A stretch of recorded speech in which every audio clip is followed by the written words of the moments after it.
Mis on mehe jaoks kõige suurem elutöö? Mul on tunne, et minu kõige suurem elutöö on siin praegu minu selja taga. See on üks elumaja ehituse projekt. Ja ma arvan, et iga mees peab elus ehitama vähemalt ühe maja. Sellise maja, kuhu tema pere sisse mahub. Kus sees on olemas ahi, selline maja, mis hoiab sooja aastaringselt. Meie kliimas tähendab see seda, et see maja peab olema soojustatud. Ja mina olen valinud selle maja soojustamiseks Pilliroo põhu. Kuna see maja asub Saaremaal, siis siin Pilliroogu jagub.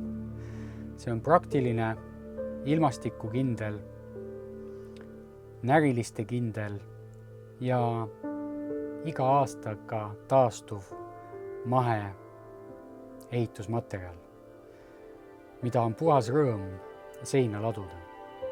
Selle septembrikuu lõpus me kavatseme teha siin õppepäevad, kus saab iga mees või naine proovida põhumaterjali kasutada seinte ladumiseks. Meil on tulemas koolitus Sven Aluste poolt, kus 2 päeva jooksul sa õpid kõik baasteadmised põhu kohta. Kuidas kasutada põhku ehitusmaterjalina, kuidas laduda sellest seina, kuidas seda krohviga katta. Kõik nipid õpetab Sven Aluste sellel nädalavahetusel. September 28 kuni 29 toimub siin Saaremaal Koovi külas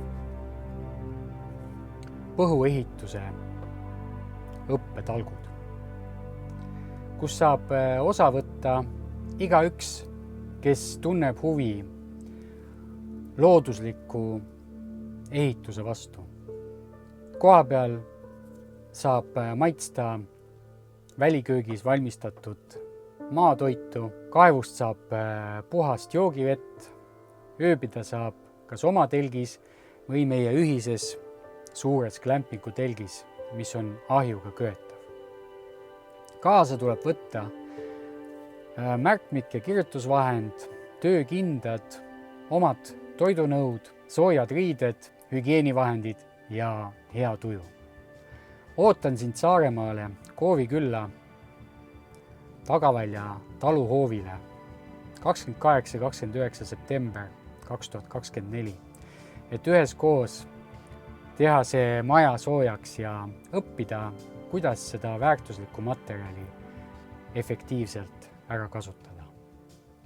Kohtumiseni Saaremaal.